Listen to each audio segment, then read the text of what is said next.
Si nous ne nous relâchons pas, tu comprends? Il faut travailler. Il faut servir. Il faut marcher avec Dieu. Il ne faut pas regarder à tout ce qui est autour de toi. Tu comprends ça? Ne regarde pas tout ce qui est autour de toi qui peut t'attirer dans le négatif. Sois endurante. Sois persévérante. Alléluia. Quand tu vas faire tout ça là, au bout de ça, il aura la récompense. Alléluia. Est-ce que tu me reçois? Amen. Il aura la récompense. Il dit, il faut faire le bien. Le bien que nous faisons là, il y a notre récompense dedans. Mais quand tu vas faire du bien à quelqu'un aujourd'hui, et qu'il va te rendre ça en mal, qu'est-ce qui va se passer? Tu vas cesser de faire le bien. C'est-à-dire que toi, tu as grandi dans une famille où, quand on prépare là, on prépare sans calculer, sans contrôler, sans réfléchir. Parce qu'on se dit que quelqu'un peut venir et il faut qu'il ait à manger. Tu comprends? Mais tu as préparé, quelqu'un est venu, tu lui as servi à manger, il a mangé. Et pendant qu'il est en train de manger, il dit, c'est qui manger ça? Il n'y a pas sel.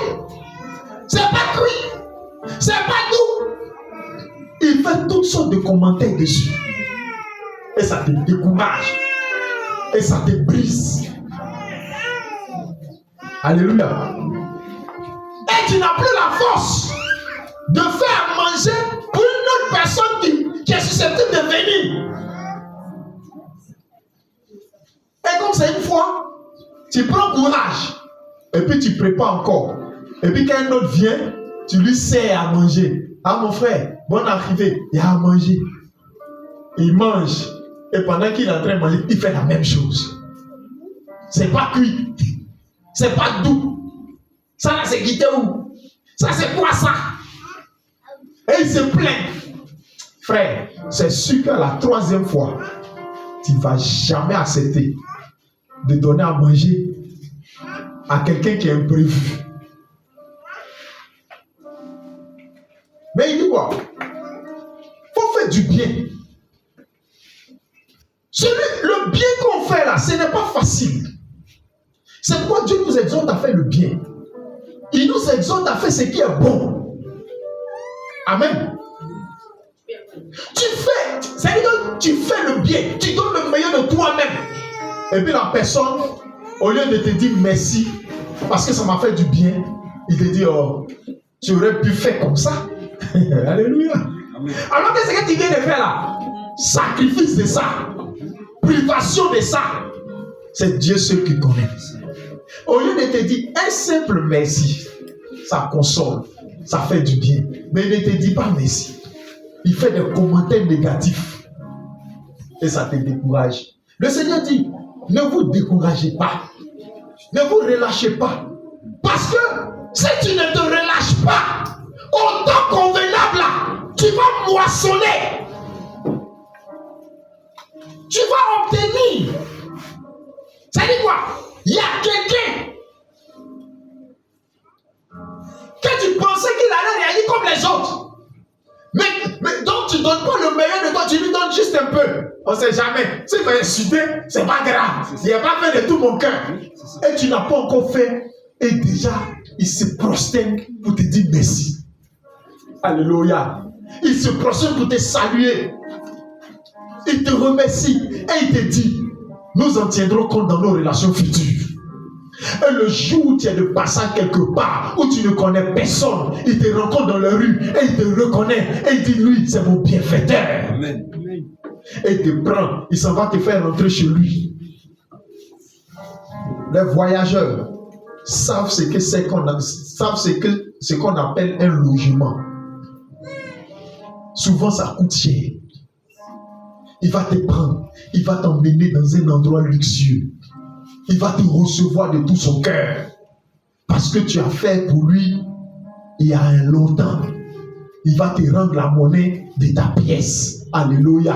Le Seigneur dit, ne nous lassons pas de faire le bien. Ne te lasse pas de venir à l'église. Ne te lasse pas de prier. Ne te lasse pas de gêner. Ne te lasse pas de chercher Dieu.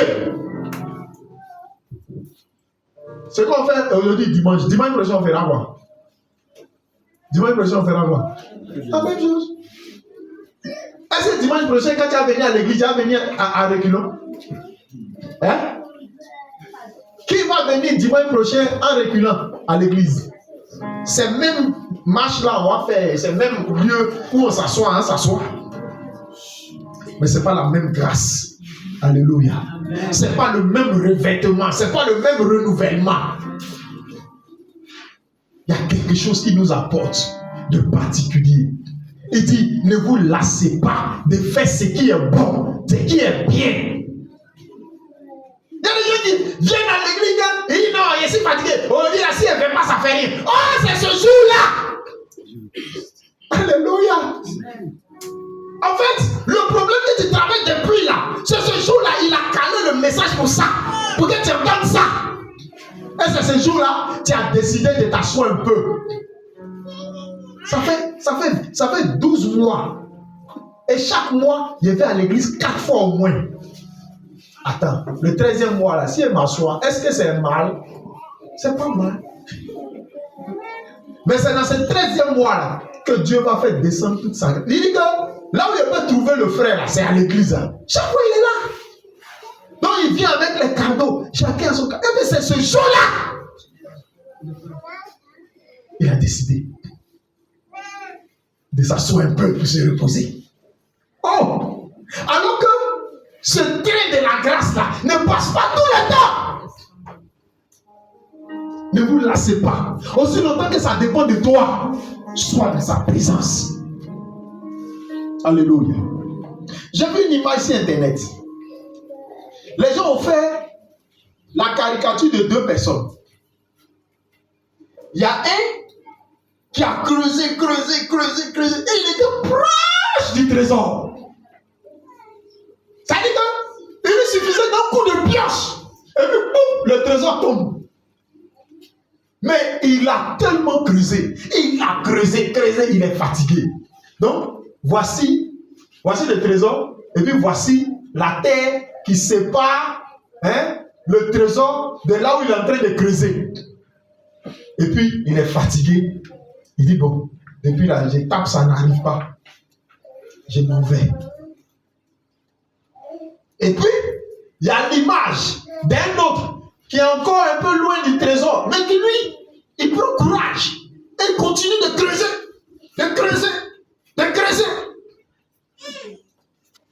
C'est une image qui fait réfléchir. En fait, c'est la vie des chrétiens. Il tape. Se travailler pendant qu'il est encore jour. C'est ne pas se relâcher, ne pas se fatiguer, ne pas abandonner là. C'est de ça que le Seigneur parle.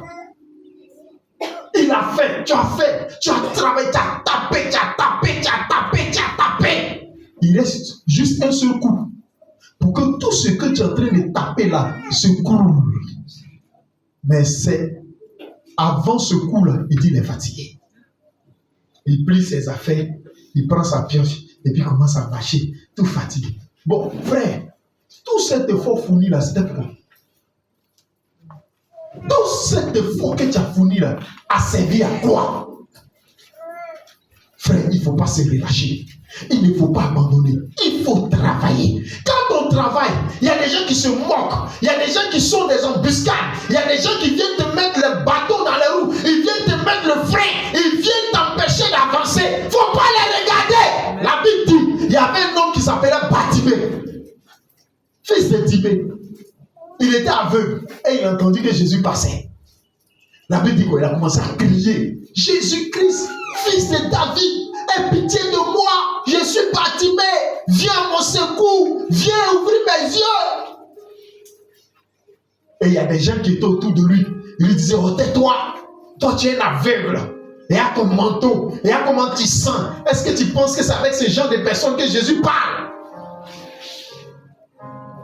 Et la Bible dit quoi? Quand les gens le reprenaient, au fur et à mesure que les gens le reprenaient, il criait encore plus fort. Alléluia. Amen. C'est pourquoi les gens ont chanté. Seigneur, combattez-moi, je crierai encore plus fort. C'est toi seul qui peux me sauver. Tu comprends ça?